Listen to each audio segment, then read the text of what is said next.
ಕಲೆಯೇ ಜೀವನದ ಕೈಗನ್ನಡಿ. ಕಲಾ ಚತುರ ಹೊಸಕೋಟೆ ಶಿವಮಲ್ಲು ರವರ ಅಭಿನಯದ ಸತ್ಯ ಹರಿಶ್ಚಂದ್ರ ನಾಟಕದ ಒಂದು ದೃಶ್ಯ. ದಯಮಾಡಿ ಅದನ್ನು ಕ್ಷಮಿಸಿ ನನ್ನನ್ನು ಬೇರ್ಪಡಿಸಬೇಕೆಂದು ನಿಮ್ಮೆಲ್ಲರಲ್ಲೂ ಪ್ರಾರ್ಥಿಸುತ್ತೇನೆ. ದೈವ ಬಲವಿದ್ದರೆ ನಿಮ್ಮೆಲ್ಲರನ್ನು ಮತ್ತೆ ಸಂಧಿಸುತ್ತೇನೆ. ಕಡೆಯದಾಗಿ ಆಶೀರ್ವದಿಸಿ.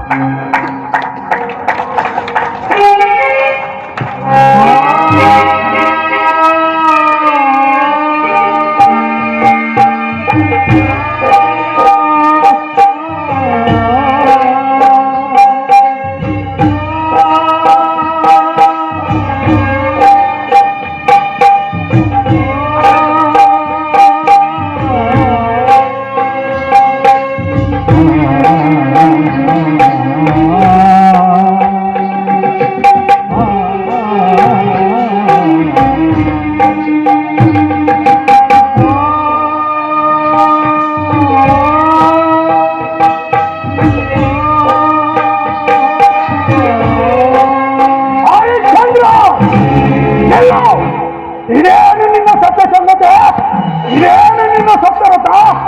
ನಾವು ಮರುಕದ್ದೆ ಸಾಕೆಂದು ಮೋಸ ಮಾಡಿ ಹೋಗುತ್ತಿರುವೆ. ಮಹಾತ್ಮ,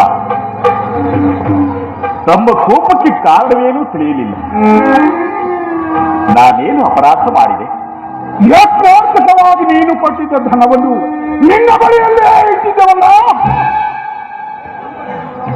ಅದೆಲ್ಲ ಕೋಶಾಗಾರದಲ್ಲಿ ಸುರಕ್ಷಿತವಾಗಿದೆ. ಕೋಶಾಗಾರವು ಹಣ್ಣದ ಧನವು ದಾನರೂಪವಾಗಿ ಬಂತು. ಅಂದ ಬಳಿಕ ನಾವು ನಿನ್ನಲ್ಲಿಟ್ಟಿದ್ದ ಹಣವನ್ನು ನೀನು ಬೇರೆಯಾಗೇ ತೀರಿಸಬೇಕು. ಸರ್ವಧರ್ಮಜ್ಞರು, ಬ್ರಹ್ಮರ್ಷಿಗಳು, ರಾಜ್ಯಾದಿ ಸಕಲೇಶ್ವರವನ್ನು ನಿಮಗೆ ಅರ್ಪಿಸಿರುವ ನಾನು ನಿಂತ ನಿಲುವಿನಲ್ಲಿ ಅಷ್ಟೊಂದು ಹಣವನ್ನು ಹೇಗೆ ಸಲ್ಲಿಸಬಲ್ಲೆ? ಆಯ್ತಲ್ಲ ಗುರುಗಳೇ, ಅಂತೇಳಲ್ಲ ಮಾಡ್ರಿ ಹೋಗೋಣ. ನನ್ನ ಅಭಿಪ್ರಾಯ ಅದಲ್ಲ. ನನಗೆ 1 ತಿಂಗಳ ಅವಧಿಯನ್ನು ಕೊಡಿ. ಹೇಗಾದರೂ ಮಾಡಿ ನಿಮ್ಮ ಋಣವನ್ನು ತೀರಿಸುತ್ತೇನೆ. ಅಷ್ಟೊಂದು ಹಣವನ್ನು ಎಲ್ಲಿ ಹೇಗೆ ಸಂಪಾದಿಸಬಲ್ಲೆ? ವಿಶ್ವೇಶ್ವರ ಪರಿಪಾಲಿತ ಮಹಾಪುಣ್ಯಕ್ಷೇತ್ರವಾದ ಕಾಶಿನಗರದಲ್ಲಿ. ಸರಿ, ನೀನು ಕೇಳಿರುವ ಅವಧಿ 1 ತಿಂಗಳು. ಅಷ್ಟರೊಳಗಾಗಿ ನಮ್ಮ ಋಣವನ್ನು ತೀರಿಸಬೇಕು. ನೇಮಿನ್ನು ಹೊರಡು. ಮಹಾಭಾಗ್ಯ.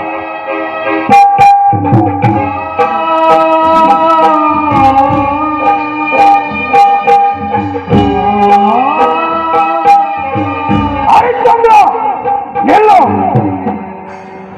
ನೀನು ಮತ್ತೆ ಬರುವ ಪ್ರಯಾಸವಿಲ್ಲದೆ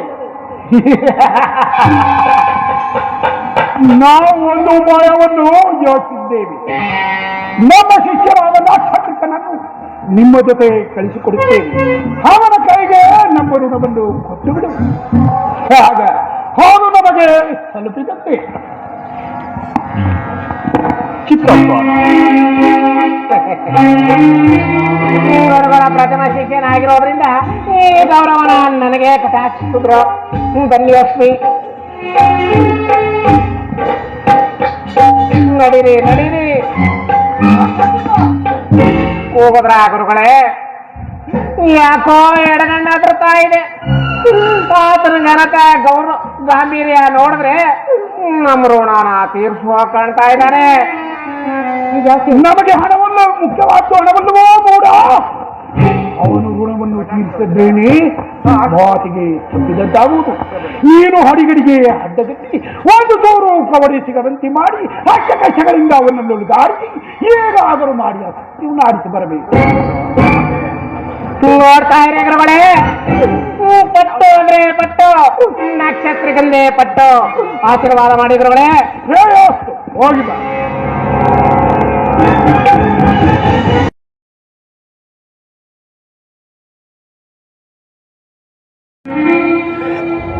ವಿವರಿಸಲು ಸಾಧ್ಯವಾದದು.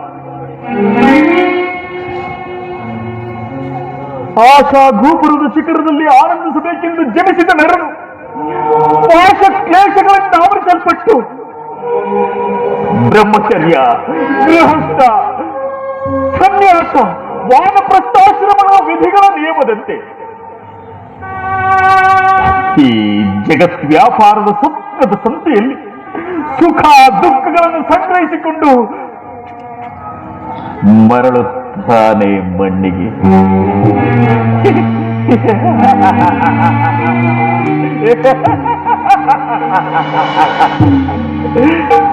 ದೇವ,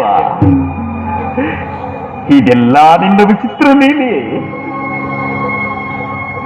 ಸ್ವಾಮಿ, ಅಷ್ಟೈಶ್ವರ್ಯ ಭಾಗ್ಯದಿಂದ ಈ ಧರೆಗೆ ಧರೆಯಾಗಿ ಧರ್ಮ ಪ್ರಭುವಾಗಿ ಸಕಲ ಸಾಮ್ರಾಜ್ಯ ಪದವಿಯನ್ನು ಅನುಭವಿಸುತ್ತಿದ್ದ ನೀವು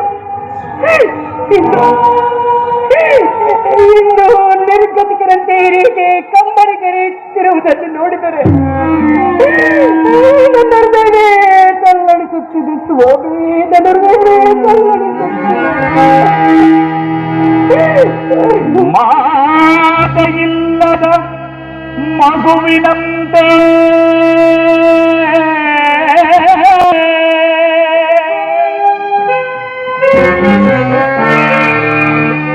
ಸಿರಿಸರದ ಗೃಹದಂತೆ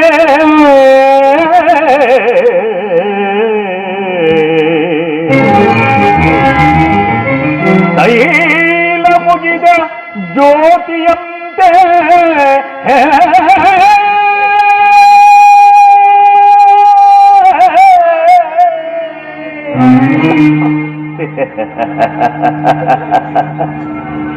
ದೇವರಿಲ್ಲದ ಗುಡಿಯಂತೆ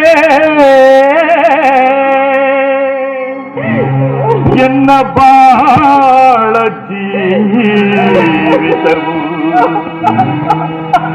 ಬರಿದಾಯ್ತೆ ಭುವಿಯೊಳು, ಬರಿದಾಯ್ತೆ ಭುವಿಯೊಳು, ಬರಿದಾಯ್ತೆ ಭುವಿಯೊಳು.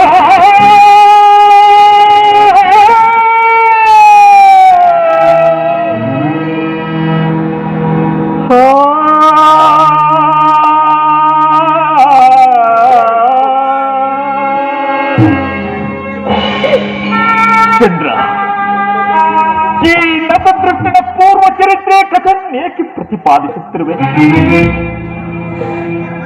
ಧನ ಬಲವಿಲ್ಲದವನಿಗೆ ದೈವ ಬಲವಿಲ್ಲ, ದೈವ ಬಲವಿಲ್ಲದವನಿಗೆ ಧರ್ಮ ಬಲವಿಲ್ಲ, ಧರ್ಮ ಬಲವಿಲ್ಲದವನಿಗೆ ಈ ದೇಹದ ಬಲವೂ ಇರುವುದಿಲ್ಲ.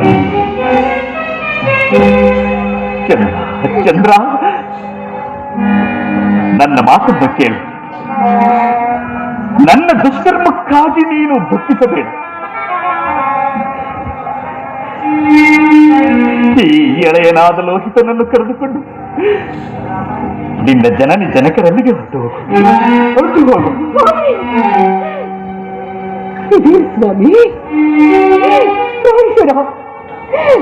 ಹಿಂದೆಂದೂ ಇಲ್ಲದ ಕಠಿಣ ವಾಕ್ಯಗಳಿಂದ ನನ್ನನ್ನೊಬ್ಬ ಅನಾಥ ಸ್ತ್ರೀ ಎಂಬ ಭಾವನೆಯಿಂದ ಮಾತನಾಡುತ್ತಿರುವಿರಾ? ನಿಮ್ಮನ್ನು ಆಗಲಿ ಅದು ಸ್ವರ್ಗವಾದರೂ ಸರಿ, ಅದನ್ನು ಧಿಕ್ಕರಿಸುತ್ತೇನೆ, ತಿರಸ್ಕರಿಸುತ್ತೇನೆ. ನಾನು ನಾನು ನಿಮ್ಮ ಬೇರೆ ಅರ್ಧಾಂಗಿಲ್ಲವೇ ಸ್ವಾಮಿ, ನಿಮ್ಮ ಬೇರೆ ಅರ್ಧಾಂಗಿಲ್ಲ. ಸತಿಯೋ ಮಹಾಪಾಪಿ ಎಂದು, ಕವಿಶಾಸ್ತ್ರ ರೋಪಿಣಿ ಎಂದು ಶಾಸ್ತ್ರ ನಿಯಮಗಳೇ ಇಲ್ಲವೇ ಸ್ವಾಮಿ? ಸ್ವಾಮಿ, ಹೀಗಿರುವಾಗ ನಿಮ್ಮನ್ನು ಆಗಲಿ ಬದುಕುವುದಾದ್ರೆ ಹೇಗೆ? ನಿಮ್ಮ ಸಾನ್ನಿಧ್ಯವೇ ಇದರಿಗೆ ಮಹಾಸ್ವರ್ಗ, ಮಹಾಸ್ವರ್ಗ. ದೇವಿ,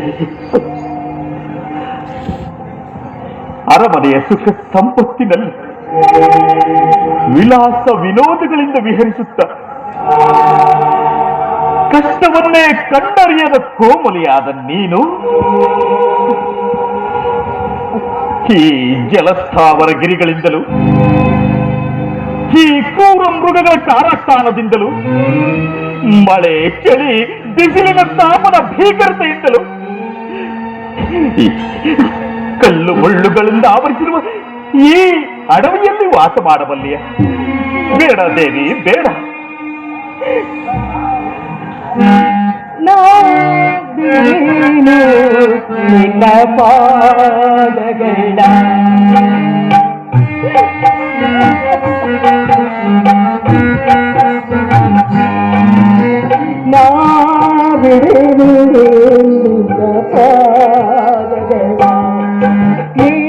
ನಿರಾಕರಿಸಿ ನನಗೂಡದಿರಿ